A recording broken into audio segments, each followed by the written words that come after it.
Interlagos in Brazil is a really fun and flowing track that really tests your cars in ways that not many other circuits in F1 24 does. Each corner really leads on to another with a good mixture of long, medium speed turns. Brazil is characterised by an incredibly fast first and third sector that requires lower downforce to be competitive against the AI.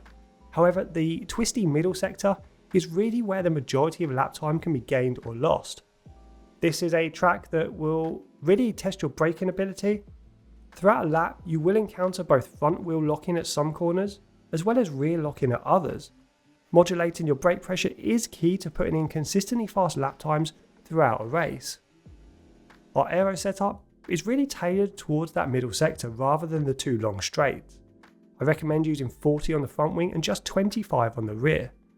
Balance is important throughout a lap, however the slower and medium speed corners don't really test your car's rear stability overly much.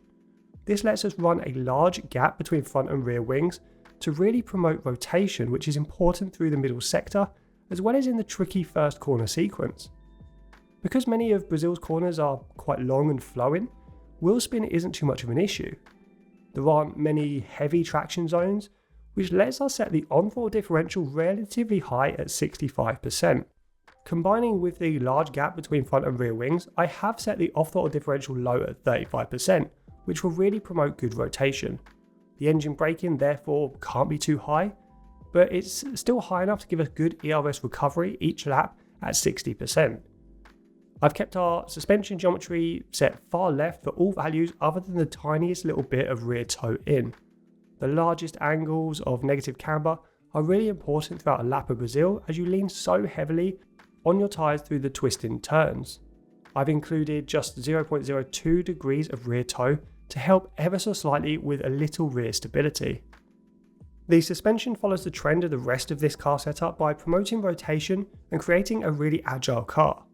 Go with 40 on the front suspension and just 4 on the rear, then set your anti-roll bars to 18 and 13, which is pretty high for a race setup. As I mentioned at the start, rear stability isn't too much of an issue, so we can push our anti-roll bar setup a little bit stiffer. Ride height is a big talking point though around Interlagos. I've set this high at 26 and 60, but even with this setup, you will scrape the ground at a few points. You'll notice this most on the run to the first corner, however this scraping doesn't impact your top speed.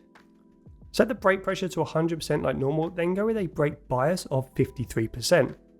Choosing a brake bias can be really tricky, as some corners such as turn 1 can result in front brake lock-in, while others can lead to rear brake lock-in, especially turns 8 and 10. Ideally, you want to adjust your brake bias manually throughout a lap, which you can do with your MFD. However, if you can't do this, 53% is a solid route. With so many corners that come at you so fast, it's no surprise our tyres will get hot around Brazil. I've set all tyre pressures to their maximum values to promote as much temperature offset as possible. This also has the added benefit of allowing for greater top speeds compared to the AI due to less drag. And this will complete our F1 24 Brazil car setup. The result is a pretty well balanced car, and the majority of issues you will encounter will actually come under braking. So really play around with the brake bias as well as the off-throttle differential if you're struggling with too much rear lock-in. Let me know how you get on with this car setup, as it's a little bit different to some of our others.